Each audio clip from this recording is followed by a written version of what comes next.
میں جعفر ایکسپریس کے واقعوں کو بہانہ بنا کر ایک منظم کارروائی کے ذریعے بلوچ یکجہتی کمیٹی کے رہنماؤں کو نشانہ بنایا گیا اور اب ہر پیشی پر بغیر کوئی رپورٹ پیش کیے سی ٹی ڈی محض ریمانڈ کی درخواست دیتی ہے اور عدالتیں بنا کوئی سوال کیے ریمانڈ دے دیتی ہیں۔ السلام علیکم۔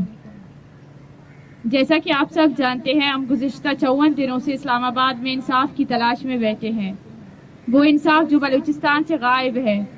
اسی انصاف کے لیے ہمیں سینکڑوں میل دور اپنے گھروں سے آنا پڑا۔ آج کے اس پریس کانفرنس کا مقصد آپ کو بلوچستان کی مجموعی صورتحال سے آگاہ کرنا ہے، ایک ایسی صورتحال جہاں ریاست کا ہر ادارہ ظالم دکھائی دیتا ہے اور جواب دہی سے بالکل مبرہ ہے۔ بلوچستان میں سیکیورٹی فورسز کو دن دہاڑے عوام پر ظلم کرنے کی کھلی چھوٹ حاصل ہے۔ ان اداروں کی نہ تو کوئی مؤثر نگرانی ہے اور نہ ہی ان کے احتساب کا کوئی نظام۔ عدالتیں جو انصاف کی آخری امید ہوتی ہے، خود کو اداروں کے سامنے بے بس پاتی ہیں۔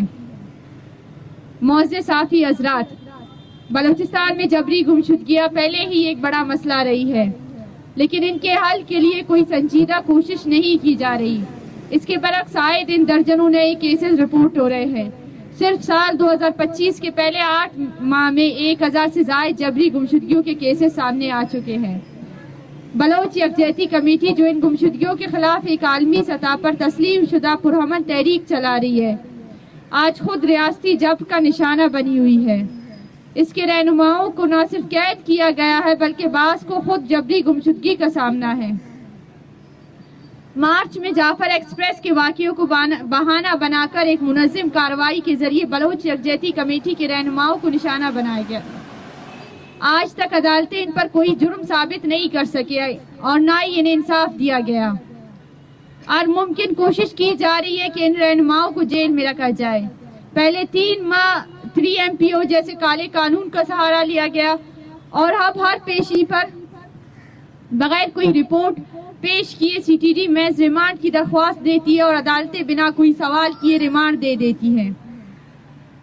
ہمارے وکلاء بارہا پوچھ چکے ہیں کہ گزشتہ ریمانڈ کی رپورٹس کہاں ہیں، لیکن عدالتیں سی ٹی ڈی سے جواب طلب کرنے کی بھی ہمت نہیں رکھتی۔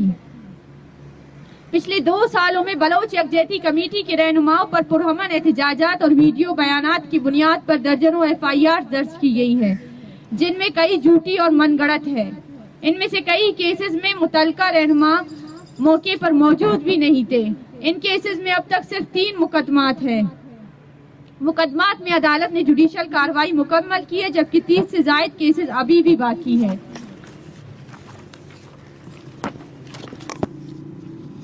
عدالت نے واضح طور پر کہا تھا کہ مزید ریمانڈ نہیں دیا جائے گا، مگر کل چھٹی کے روز ربیع الاول کے موقع پر جب نیٹ بندش اور راستوں کی بندش کے باعث کوئی وکیل یا رشتہ دار پیش نہ ہو سکا، سوچنے کی بات یہ ہے کہ اگر عدالتیں پرامن سیاسی کارکنان کے ساتھ ایسا سلوک کر رہی ہیں تو وہ عام بلوچ مثلاً ایک چرواہے کے ساتھ کیا سلوک روا رکھتی ہوگی؟ کیا اسے انصاف کی کوئی امید ہو سکتی ہے؟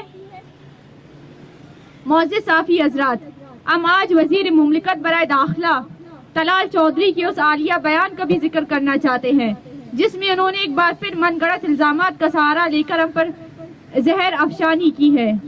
ہم ان الزامات کو محض سیاسی بیان بازی نہیں سمجھتے، بلکہ اس گہری نفرت کا اظہار ہے جو ریاست کی جانب سے بلوچ قوم کے ساتھ برتی جا رہی ہے، وہی نفرت جو ایک آقا اپنے نافرمان غلام کے لیے رکھتا ہے۔